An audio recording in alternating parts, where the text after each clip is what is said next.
Well, here we are. Welcome to another Beers with Rich. I'm Rich, the editor here at Under the Radar Report.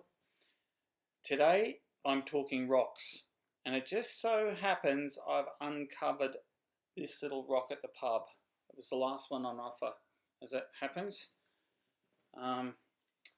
Red Rocks Reserve Hot Red Rock Ale.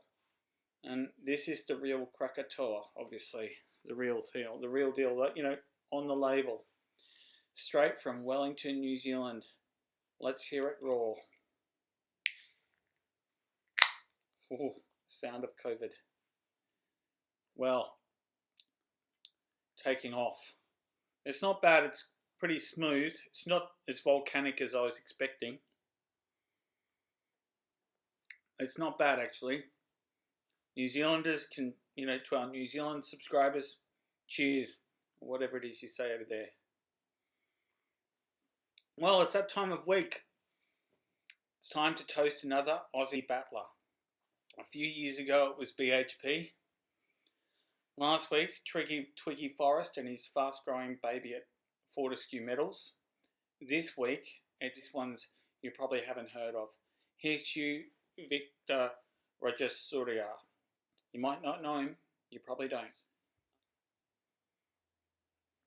Well done, Victor. Victor used to be a manager at Barminco, which was actually where Northern Star Resources Bill Beaumont worked. So it's a bit of a good stomping ground for miners. These days he's CEO of the nickel developer, soon-to-be producer, Panoramic Resources. Well, we're big fans of Panoramic because its shares have climbed 55% in the past 2 months. I mean, that's good. Being a shareholder makes it even better. It's a testament to patience, good resources, and mainly to the nickel price. That's climbed about a third in the past year. And as a result of that price activity in nickel, Panoramic's Savannah mine in WA is set to recommence production in November. So it's exciting times for Panoramic. And we talked about it in this week's report, which we cover in detail on the uranium and nickel commodities. Two commodities that play a big part in Rupert Murdoch's clean energy future. Here's to you. Clean energy, uranium for nuclear energy, of course, and nickel for batteries. So the shares in miners of both these sectors have been rising, but there's a great deal of complexity that underlies everything. I mean, it's not simple, so there's a lot going on. And we talk about it in this week's report, and I'm not going to go through the detail, but here are a couple of salient points for those who, are here to share a beer. So uranium's interesting because it's turning from a buyer's market for uranium oxide into a seller's market. So that benefits the stocks that we've got because they're sort of incumbents. But it's also a fact that these incumbents aren't producers because there needs to be a doubling in the, there really needs to be an increase in the uranium price for these guys to start producing, and in fact a doubling in the uranium price for there to be significant supply disruption. So there's a great deal of uncertainty, as we're all aware, about the world's appetite for nuclear energy, but it's increasing, so these stocks are beneficiaries. And what's factored into the share prices is the key. On the other hand, nickel's actually possibly more complicated because there's more disruption involved. I found what I've learned about nickel from our mining analyst Peter Chilton particularly fascinating, because the nickel used to produce batteries has to be high purity. So it's called class 1 nickel. And this is the type of nickel Panoramic produces from its sulfide deposit in the west. This disruption that I'm talking about is occurring because basically the bulk of nickel production, something like 70%, is laterite nickel used for stainless steel. And that there is big demand for that from China.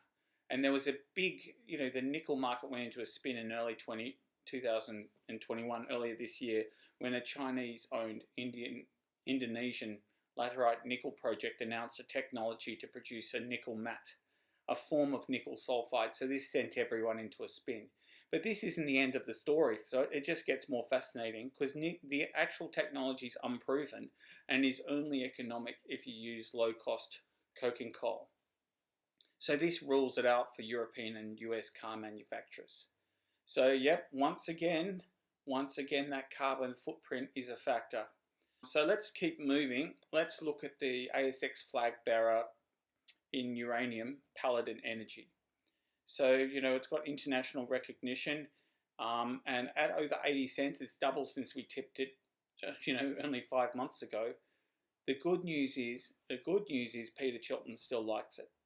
This company owns the Langer Heinrich mothballed mine in Namibia. So its big edge is the low cost of production to get back into production, because it's obviously been mothballed at 81 million US. A new project would cost hundreds of millions. And so this company is ready, very close to being able to press the button and get going, and it's low cost. So the uranium oxide price is about US $39 a pound, or that's the futures price. Paladin's cash cost is about $27 a pound. So, it's in the money. So there's a lot to look forward to in that space, as there is with another lesser known uranium stock, Boss Energy. It's not quite as exotic, Boss, being on the location front, being in South Australia, although, apologies to South Australian subscribers. The good news is its shares haven't taken off. They're up about 30%, since we covered it in mid-June. But, hey, not bad for a day's work, as that famous nuclear power station worker, Homer Simpson, might say. So when we put out our note on Boss on the 17th, in mid-June, a week later it came out with a bullish feasibility study. So this company's running ahead of schedule to be the first kind of, the first nickel or uranium producer for some time in Australia. So that's a big deal. And actually it's a lower cost producer than Paladin. So, it's got a lot of the economics going for it. So this is another one worth looking out for. In fact, we're still bullish on the share price. What's coming up?